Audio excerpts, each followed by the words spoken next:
Hello ಎಲ್ರಿಗೂ ಕೂಡ ನಮಸ್ಕಾರ. ನನ್ನ ಇವತ್ತಿನ ಒಂದು ಪುಟ್ಟ ವಿಡಿಯೋ ನಾನು ಈಗ ಸ್ಟಾರ್ಟ್ ಮಾಡ್ತಾ ಇದ್ದೀನಿ. ಸೊ ಈ ಒಂದು ಪುಟ್ಟ ವಿಡಿಯೋದಲ್ಲಿ ಅಂದರೆ ವ್ಲಾಗ್ ಅಂತಲೇ ಹೇಳ್ಬೋದು, ನನ್ನ ಆಫೀಸ್ ಈವ್ನಿಂಗ್ ರುಟೀನೆಲ್ಲ ಹೇಗಿರುತ್ತೆ ಅನ್ನೋದನ್ನ ಒಂದು ಸಣ್ಣ ಸಣ್ಣ ಕ್ಲಿಪ್ಪಿಂಗ್ನ ನಾನು ಇದು ಮಾಡ್ತಾ ಇದ್ದೀನಿ, ನಿಮ್ಮ ಮುಂದೆ ಎಲ್ಲ ತೋರಿಸ್ತಾ ಇದ್ದೀನಿ. ಸೊ ಫಸ್ಟಿಗೆ ನಾನು ಈವ್ನಿಂಗ್ ಬಂತು ಅಂತಂದರೆ ಜಾಸ್ತಿ ಹೊತ್ತು ಇರೋದಕ್ಕೆ ಆಗಲ್ಲ. 5:30 6 ಲಾಸ್ಟ್ ನಾವು ಆಫೀಸೆಲ್ಲ ಕ್ಲೋಸ್ ಮಾಡಿಕೊಂಡು ಬರೋದು.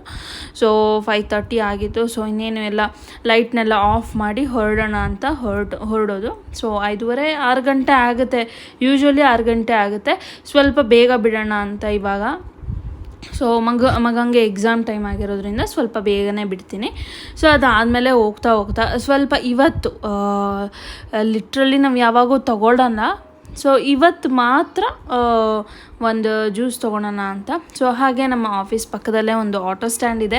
ಸೊ ಮೊನ್ನೆ ಪುನೀತ್ ರಾಜ್ಕುಮಾರ್ ಅವರ ಬರ್ತ್ಡೇ ಆಗಿದ್ದರಿಂದ ಅಲ್ಲಿ ಪುನೀತ್ ರಾಜ್ಕುಮಾರ್ ಸರ್ ಅವರ ಒಂದು ಕಟೌಟ್ ಹಾಕಿದ್ರು. ಸೊ ತುಂಬ ಚೆನ್ನಾಗಿತ್ತು. ಸೊ ಹಾಗೆ ಒಂದು ಕ್ಲಿಪ್ ಇರಲಿ ಅಂತ ನಾನು ತೊಗೊಂಡೆ. ಸೊ ಅದಾದಮೇಲೆ ಮ್ಯಾಂಗೋ ಸೀಸನ್ ಬಂತು ಅಂತ ಅಂದರೆ ನಿಮಗೆ ಗೊತ್ತೇ ಇದೆ, mango milk shake, mango juice, mango everything everywhere ಎಲ್ಲ ಕಡೆ ಮ್ಯಾಂಗೋ ಇರುತ್ತೆ. ಸೊ ಅದೇ ರೀತಿ ನಾನು ಕೂಡ ಅಷ್ಟೇ ಮ್ಯಾಂಗೋ ಮಿಲ್ಕ್ ಶೇಕ್ ಕುಡಿಬೇಕು ಅಂತ ಲಿಟ್ರಲಿ ಅದಕ್ಕೋಸ್ಕರ ಅಂತಲೇ ಬಂದಿದ್ದು ನಾನು. ಹಾಗೆ ಸ್ವಲ್ಪ ಸ್ಟ್ರೈನ್ ಕೂಡ ಆಗಿತ್ತು, ನೀವು ನೋಡ್ತಾ ಇರ್ಬೋದು ಸ್ಟ್ರೈನ್ ಹೇಗೆ ಫೇಸಲ್ಲಿ ಕಾಣ್ತಾ ಇದೆ ಅಂತ. ಫುಲ್ ಕಂಪ್ಲೀಟ್ಲಿ ಮಾರ್ನಿಂಗ್ ಒಂದು 11 ಕೂತ್ಕೊಂಡ್ರೆ ನಾನು 6 ಗಂಟೆವರೆಗೂ ಕಂಟಿನ್ಯೂಸ್ ಕೂತಿರ್ತೀನಿ. ಸೊ ಹಾಗಾಗಿ ಬ್ಯಾಕ್ ಪೇಯ್ನ್ ಜಾಸ್ತಿ ಆಗಿಬಿಟ್ಟಿರುತ್ತೆ. ಹಾಗೆ ಒಂದು ಕಂಪ್ಲೀಟ್ ಒಂದು ಜ್ಯೂಸ್ ಕುಡಿದು ಚೆನ್ನಾಗಿರುತ್ತೆ. ಸೊ ರೀಸನಬಲ್ ಪ್ರೈಸ್ 50 ರೂಪೀಸ್ ಅಷ್ಟೇ ಇರುತ್ತೆ ಇಲ್ಲಿ ಮಿಲ್ಕ್ ಶೇಕು, ಚೆನ್ನಾಗಿರುತ್ತೆ. ಸೊ ಅದೆಲ್ಲ ತೊಗೊಂಡಾದಮೇಲೆ ಅಲ್ಲಿಂದ ನಾನು ಹೊರಟಿದ್ದು ಮೆಟ್ರೋಗೆ ಹೋಗ್ಬೇಕಾದ್ರೆ ನಾನು ಆನ್ ದ ವೇ ಟಿಕೆಟ್ ತೊಗೋತೀನಿ.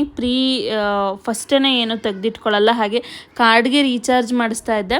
ಸ್ವಲ್ಪ ಕಾಸ್ಟ್ 1.5 ರೂಪೀಸ್, 1 ರೂಪಿ 50 ಪೈಸೆ ಡಿಫ್ರೆನ್ಸ್ ಬರುತ್ತೆ ಆನ್ಲೈನಲ್ಲೇ ಬೈ ಮಾಡಿದ್ರೆ. ಸೊ ನಾನು ಆನ್ಲೈನಲ್ಲೇ ಬೈ ಮಾಡ್ಕೊಂಡ್ಬಿಡ್ತೀನಿ. ಸೊ 1.5 ರೂಪಾಯಿ ಅಲ್ಲಿ ಉಳಿಯುತ್ತೆ. ಡೈಲಿ 1.5 ಅಂದರೆ ಡೈಲಿ 3 ರೂಪಾಯಿ, ತಿಂಗಳಿಗೆ ಎಷ್ಟಾಯ್ತು ಹೇಳಿ. ಸೊ ಅದಕ್ಕೋಸ್ಕರ ಮೆಟ್ರೋ ಪ್ರೈಸ್ ನಿಮಗೆ ಗೊತ್ತಿರೋ ಹಾಗೆ ಹೈ ಇತ್ತು. ಫಸ್ಟು 33 ಇತ್ತು, ಇವಾಗ ಕಂಪ್ಲೀಟ್ಲಿ ಡಬಲ್ ಆಗೋಗ್ಬಿಟ್ಟಿದೆ, 60 ರೂಪೀಸ್. ಸೊ ಹಾಗೆ ಟಿಕೆಟ್ ತೊಗೊಂಡು ವಾಕಬಲ್ ಇದೆ, ಏನು ತುಂಬ ಇಲ್ಲ, ಒಂದು 8 to 10 ಮಿನಿಟ್ಸ್ ಆಗುತ್ತೆ ಆಫೀಸಿಂದ ಆ ಮೆಟ್ರೋ ಸ್ಟೇಷನ್ಗೆ. ಸೊ ಅಲ್ಲಿ ಮೆಟ್ರೋ ಸ್ಟೇಷನ್ಗೆ ಹೋಗ್ತಾ ಹಾಗೆ ಒಂದು ಕ್ಲಿಪ್ಪಿಂಗ್ಸ್ ಇರಲಿ ಅಂತ ಇಲ್ಲೂ ಒಂದು ತೊಗೊಂಡೆ. ಸೊ ಒಂದು ಮೇನ್ ರೋಡ್ ಇತ್ತು. ಸೊ ಅದನ್ನು ಕೂಡ ದಾಟಿ ನಾನು ಮೆಟ್ರೋ ಸ್ಟೇಷನ್ಗೆ ಬಂದೆ. ಸೊ ನಿಮ್ಮದೆಲ್ಲ ಆಫೀಸ್ ಲೈಫೆಲ್ಲ ಹೇಗಿದೆ ಏನು ಅನ್ನೋದನ್ನ ಹೇಳಿ. ಸೊ ಹೇಗೆಲ್ಲ ಹೋಗ್ತಾ ಇದೆ. ಸಮ್ಮರ್ ಅಂತ ಅಂದರೆ ನಿಮಗೆಲ್ಲ ಗೊತ್ತೇ ಇದೆ, ಕೂಲ್ ಡ್ರಿಂಕ್ಸ್, ಎಳ್ನೀರು, ಜ್ಯೂಸು, ಫ್ರೂಟ್ಸು ಇದೆಲ್ಲ ಇರಬೇಕು ಅಂತ. ಸೊ ನಾನು ನಿಮಗೆಲ್ಲ ಹೇಳೋದೇನು ಅಂತ ಅಂದರೆ, ಮನೆಯಲ್ಲಿ ಮಕ್ಕಳು, ಏಜ್ ಆಗಿರೋರು ಯಾರೇ ಇದ್ದರೂ ಅಷ್ಟೇ ಫ್ರೂಟ್ಸ್ನ ಹೇರಳವಾಗಿ ಕೊಡಿ. ಹಾಗೆ ನೀರನ್ನು ಕೂಡ ಅಷ್ಟೇ, ಒಂದು ಆಹಾರದಲ್ಲಿ 50% ಕೊಟ್ಟರು ಚಿಂತೆ ಇಲ್ಲ. 50% ಆಹಾರ ಕೊಟ್ಟರೆ ಇನ್ನು 50% ಕಂಪಲ್ಸರಿ ವಾಟರ್ ಕಂಟೆಂಟ್ ಏನಾದರೂ ಕೊಡಿ. ಸೊ ಗೊತ್ತಿದೆ ಆ್ಯಸ್ ಯೂಶ್ವಲ್ ಮೆಟ್ರೋದಲ್ಲಿ ಪ್ರೊಸೀಜರ್ಸ್ನೆಲ್ಲ ಫಾಲೋ ಮಾಡಿ ಬರೋ ಅಷ್ಟರಲ್ಲೇ 2 ಸಲ ಓಡಾಡಿರ್ಬೋದು ಟೂ ವೀಲರಲ್ಲಿ. ಅಷ್ಟು ಬೇಜಾರು ಆಗ್ಬಿಡುತ್ತೆ ನಮಗೆ ಮೆಟ್ರೋದಲ್ಲಿ. ಸೊ ಮೆಟ್ರೋ ನಾನು ಫಸ್ಟ್ ಏನು ಅಂದ್ಕೊಬಿಟ್ಟೆ, ಮೆಟ್ರೋನೇ ಫ್ರೀಯಾಗಿ ಟ್ರಾಫಿಕ್ ಫ್ರೀ ಚೆನ್ನಾಗಿರುತ್ತೆ ಅಂತ. ಬಟ್ ಸೀರಿಯಸ್ಲಿ ಮೆಟ್ರೋ ಪಾರ್ಕಿಂಗ್ ಇರ್ಬೋದು, ಮೆಟ್ರೋ ಸ್ಟೇಷನ್ ಸರ್ವಿಸ್ ಇರ್ಬೋದು, ಇಟ್ಸ್ ಹಾರಿಬಲ್ ಅಂತಲೇ ಅನ್ಬೋದು. ಆ ಮೆಟ್ರೋ ಸ್ಟೇಷನ್ನಲ್ಲಿ ಪಾರ್ಕಿಂಗ್ ಇರುತ್ತಲ್ಲ, ಅವರಂತೂ ವರ್ಸ್ಟ್ ಬಿಹೇವಿಯರ್ ಅಂತಲೇ ಅನ್ಬೋದು. ನಾವು ನಮ್ಮ ಒಂದು ವೆಹಿಕಲ್ ಸೇಫ್ಟಿಗೆ ನಾವಲ್ಲಿ ನಿಲ್ಲಿಸ್ತೀವಿ, ಬಟ್ ಅಲ್ಲಿ ಅದಕ್ಕೆ ಬೆಲೆನೇ ಇಲ್ಲ, ಹೆಂಗೂ ನಾಳೆನೂ ಬರ್ತಾರೆ ಅನ್ನುವಂತಹ ಅಸಡ್ಡೆ.